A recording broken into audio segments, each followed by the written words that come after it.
Hello, welcome back to another video. Today we're going to take a look at, we're going to call it the top 10 comics that I read in June of 2025. Now, I actually have a stack of 11 comic books here because there's an honorable mention that I want to start off with, and it very much fits somewhere in the top 10. It's just I wasn't quite sure where to put it, and since it's a number one, I figured let's just make it an honorable mention, and we'll talk about it, and we'll start off with it. It's News from the Fallout #1. It's by Chris Condon and Jeffrey Allen Love. Now, this is a book that it's a black and white comic book. It's got a striking cover. The title alone had me intrigued. But being aware of Jeffrey Allen Love's art, and it's very graphic design heavy. This book is a lot of art that it's like striking silhouettes and very atmospheric, moody, set in the atomic era. And it starts off with some soldiers, some confusing. They're doing a nuclear test, and the military is testing on the soldiers themselves. The presentation of this issue throughout is really cool. At the beginning, the credits page is done in the style of a redacted military document. There is also at the back of the book, there is a military memo that discusses some of the things that happen in the issue. And there's also the comic ends, the events end in a diner, and there's a menu for that diner printed in the book, which is really cool. And there's some kind of clues. There's a phone number for the diner that's there. It's a working telephone number. I called it because it's not. You can tell like the 555 fake phone numbers that usually are printed in things, but this one was like looked like a legit number. So I was like, what the heck? I called it, and I recommend people call it if you read this issue. It's just really cool. I love what they're doing to kind of flesh out this world. It's off to a really great start. And what I really like is anytime you have, I'm not sure that the art style would grab me on every single type of comic, but it absolutely fits in this series. It has that vibe of like a 50s, 60s black and white horror.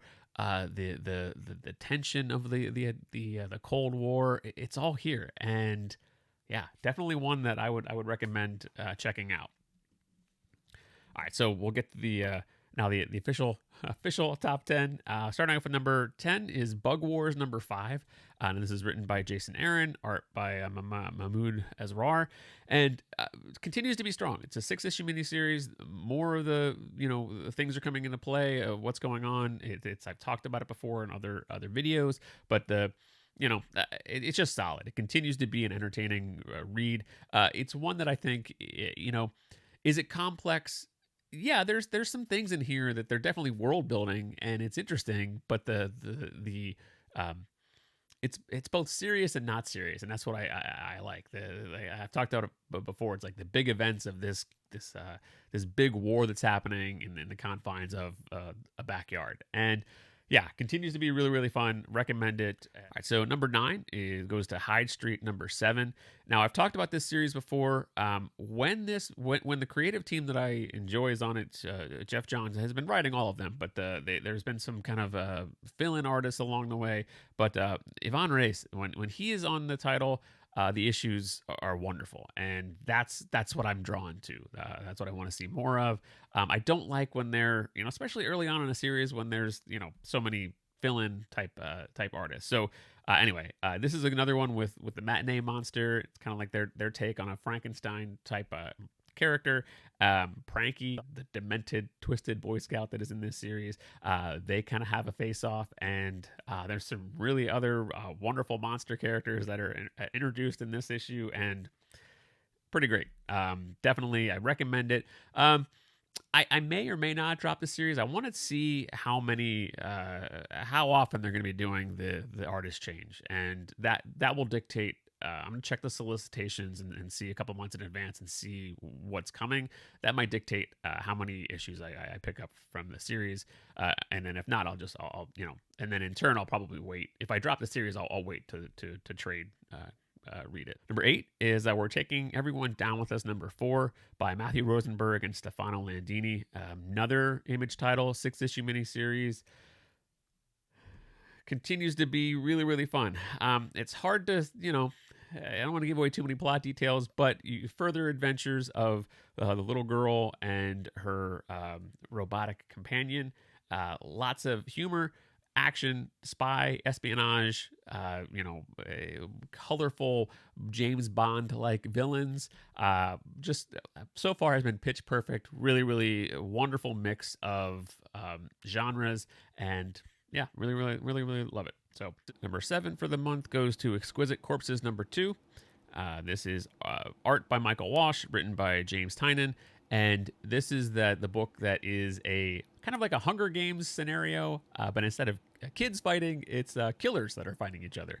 And it's the premise is there's 12 wealthy families that are kind of vying for control of the shadow government United States, and they each have their representative in the fight. Setting is a small town that's blocked off from all other communication. So that's the battleground for this 12 killers to go at it. The victor gets control of the United States. It's like they're this shadow government's election, because whoever wins gets control for the next 5 years. But yeah, continue to really enjoy this one. I like the setup in the sense that it feels like each issue will have one of the killers eliminated from the competition. And yeah, I feel like it's a 12 issue. It certainly feels like it's a 12 issue series, and I've not seen confirmation on that. Not sure, but that's the vibe I get. But yeah, has been really, really, really enjoyed it thus far. All right, number 6 on the list goes to G.I Joe number 8. This is written by Joshua Williamson, art by Andrea Milana. The G.I Joe side of things in the Energon universe, it's all about the personal relationships and how these characters interact with each other. So you get some good Destro, Cobra Commander moments in here. You get some Clutch and Hound moments in here. That's really, really good. And one that I like is you get a little bit more. There's Baroness. You get some backstory with Baroness. You get some more, backstory with CoverGirl. And so I just like that they're fleshing out some more of the characters in the on the team. You get some Duke moments. So all around, I think it's handled well. I think they're doing a nice balancing act of all the characters that are involved in this series. So yeah, I continue to enjoy it, and I definitely prefer Tom Riley's art on the series. But, having really enjoyed the Cobra Commander miniseries, which is where, Milana did the art on that series as well, it's quite good. I mean, I really, really enjoy it. I like that there's that kind of consistency with, the Duke side of things, Duke and Tom Riley, Milana and Cobra Commander. I like how those art teams are continuing on the main G.I. Joe series. So, yeah, nothing. I also like there's a nice character cameo that shows up at the end of this one. It was always a character that I really enjoyed. Had the action figure, so I like that they're introducing more characters as we go. Number 5 is Falling in Love on the Path to Hell. Jerry Dugan and Gary Brown, their story of the gunslinger and the samurai who are falling in love in this limbo area, where you get some more answers in here. What I like about this one is you get history of the kind of like the villain of the limbo area. You get some backstory of him. You get some wonderful, contrasting styles of the gunslinger and the samurai. You get some they go on a raid to attack the stronghold of the villain of the series. So yeah, I continue to really be impressed by this series. Might not be for everyone, but if you're into historical type, characters, yeah, I recommend it. I really like it. All right, number 4 is another series that continues to, really impress me. Is Assorted Crisis Events. It's number 4. Dennis Camp and I think Eric Zawadzki. Each issue is a self-contained story, all set within, deals with, it's essentially, with all the comic book crisis events that go on, across, DC, Marvel, whatever. It's take an example of one of those and what happens to the daily characters or the normal citizens of that Earth when all of this time stuff is happening. So, an anthology series. Each issue is a different focuses on a different character, so they have different vibes to them. This issue really touches on the speed of life, and you see like this guy and his whole life kind of happens in a matter of minutes, and it's him, adjusting to different changes, and then as he's kind of getting caught up to speed of what those changes are, something else changes, and it really captures the idea of life. You're with the John Lennon lyric where it's life happens when you're making other plans, and that's kind of what happens here. Like, life comes at you fast, and it changes. You adapt to it, and like that's the vibe I get. Like, just reading this single issue, you get that sense, and that's impressive. I like what they're doing with each issue. Each issue offers a different. It's a different reading experience. Very, very trippy, very, not conventional. This series is not for everyone. But if you're looking for something a little more complex, this is a great one. And there's I think it's the first volume is going to be issues 1 through 5. So I maybe recommend checking out the trade when that comes out, because there's a lot to digest here. Some of it's kind of like on the nose, but whatever. I really, really enjoy it. So yeah, Assorted Crisis Events. And the other one I read this month was by Dennis Camp. It was Martian Manhunter, Absolute Martian Manhunter. I think number 4 came out. I still like that series. Still enjoy it. Still recommend that one be someone read a trade weight on that, because I feel like I will get more out of that series once I sit down and read them all back to back. Whereas Assorted Crisis Events, it's a good reading experience each month and a different reading experience each month. So I really, really like that about that series. All right, top 3. We're going to go Batman Dark Patterns number 7. This is the story written by Dan Waters, art by Hayden Sherman. This kicks off the third kind of case that Batman is working on in this 12-issue miniseries. And what I love about this one is you get a really cool backstory to the Red Hood gang. You get Batman starting to piece together that these events that have happened so far, the first 2 cases that he was working on, there seem to be connected. There's a dark pattern to them, and yeah, I like that revelation that we kind of learn that as we go. The first couple cases he was working on seemed not to be connected, but then as the reader, it's like the reader and Batman are going on the same journey. They're seeing, we're seeing what Batman is seeing. We're seeing him learn. We're seeing him process this stuff, and that's again what I like about this version of Batman. He's not perfect. He's learning on as he goes, and he is surprised by things. I like that. I like the Batman that is not all knowing and has a backup plan for his backup plan, and then that backup plan has 2 more backup plans. That gets a little old when you can just, I've said it before, but when you can explain away things of like, oh, because Batman, I don't find that as interesting as much. It can be fun for sure, absolutely, but this I'm enjoying much more. All right, so top 2 issues of the month, and this might surprise some people. Because number 2 is Transformers issue 21. Now, how much I love Transformers, and usually it would probably have a top spot each month. It's not because this is a bad issue; it's just that the number 1 issue is like awesome. So issue 21, we are kind of gearing up to the end of Daniel Warren Johnson's run as the writer on the series. That ends at issue 24. Also, Jorge Corona will be stepping away from the series issue 24 as well. We did get the announcement that Robert Kirkman and Dan Mora are the creative team on issue 25 and then forward. So that's fun. That's a good. There's plenty of things we can maybe talk about that. My thoughts on that maybe later. But for now, issue 21. A lot of moving parts. A lot of as we gear up to the climax of this 24 issue run by Danny Warren Johnson, setting up the big set piece action moments that are coming. We know there's a big Megatron Optimus Prime confrontation coming, and some of the things that we kind of knew would have to happen before we got to that point happened in this issue. So not a bad issue.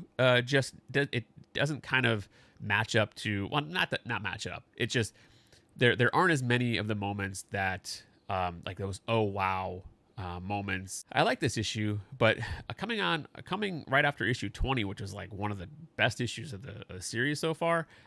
This one just doesn't land as doesn't have consistent high points like issue 20 did. So awesome, really enjoy it. Looking forward to the final the climax of this story. But and if you're interested in hearing more of my thoughts on that issue, there's the Teletraan Tapes episode that I did with some buddies of mine, and we talk about the each issue as it comes out and kind of go into it in depth. And each of us have different experiences with each issue, and it's really fun to kind of get different perspectives on the same comic. And I always walk away with a more of an appreciation for an issue that I usually already appreciated highly. So anyway, if you're interested in that, you can check that out. I'll put a link in the bio for that channel.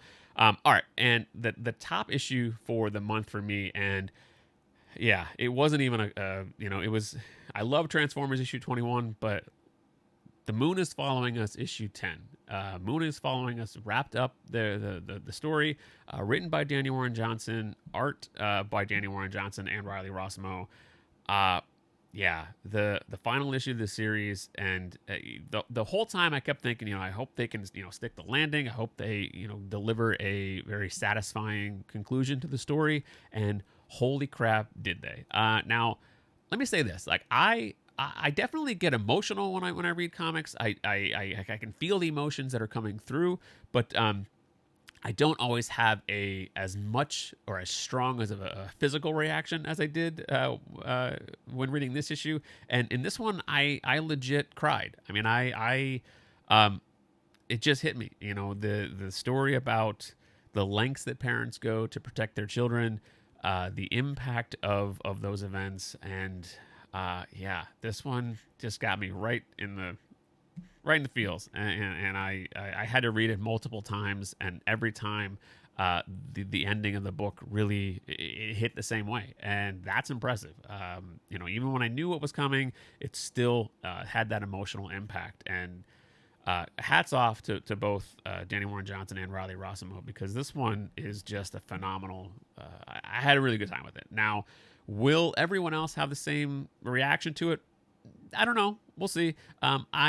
You don't have to be a parent to appreciate this story, but if you are a parent, you will you'll really appreciate this story. And it's you can tell it's written from creators who are kind of in that mode of parents of young children. They're in that daily frustrations, the mix of emotions, the joys, the anger at times. All of that is wrapped up in this beautiful story about a parent's love for their child. And yeah, when this comes out in trade, I would recommend it to anybody, and I will recommend it to parents and other people as well. I'm not saying it's not like it's only for parents, but if you are a parent, it just lands differently. So yeah.